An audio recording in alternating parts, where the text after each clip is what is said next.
संतांमध्ये त्यागमूर्ती संत होते, त्यागी संत होते, वैरागी मूर्ती संत होते. ज्याप्रमाणे ज्ञानाच्या रूपाने विचार केला तर ज्ञानेश्वर महाराजांचं नाव समोर येतं. भक्ती प्रेमाच्या रूपाने विचार केला तर नामदेव महाराजांचं नाव समोर येतं.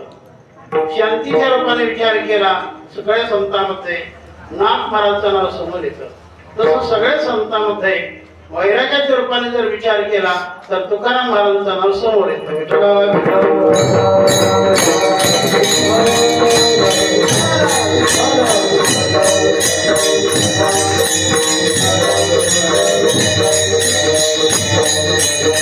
त्यागाचं जीवन असताना महाराज कसं काय मागतात आणि जिथं मागणं होत असेल तिथं त्याग राहत नसतो. जिथं मागणं होत असेल तिथं त्याग राहत असतो आणि जिथं त्यागच असतो तिथं मागणं होत नसतं. मग असं असताना तुकाराम महाराज कसं काय मागतात तर तुकाराम महाराज जे मागतात ते काही संसाराचं मागत नाही, ते परमार्थाचंच मागतात. एक तर मागू नये, मारावं पण मागू नये असं चिंता नाही संतांमध्ये बरं का. मरी जाव मागो नये, मरी जाव मागो नये, आपण तनके काज परमार्थ के कारणे मोहिना वेलाज. हा संतांचा बाण असतो.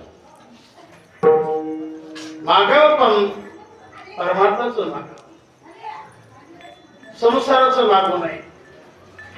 संसाराचं काम मागवू नये तर ते नाशिवंत म्हणून आणि परमार्थाचं काम मागवतात ते अविनाशी म्हणून.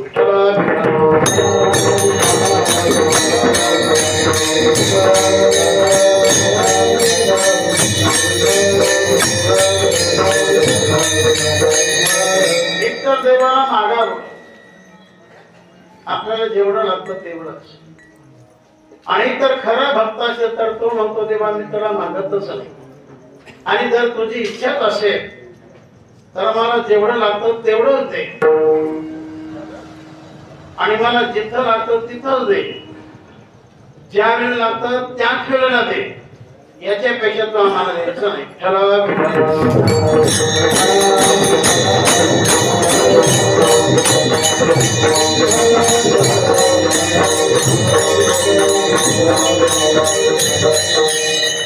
तेव्हा मागणं हे अपूर्णतेत असतं, पूर्णतेत मागणं नसतं.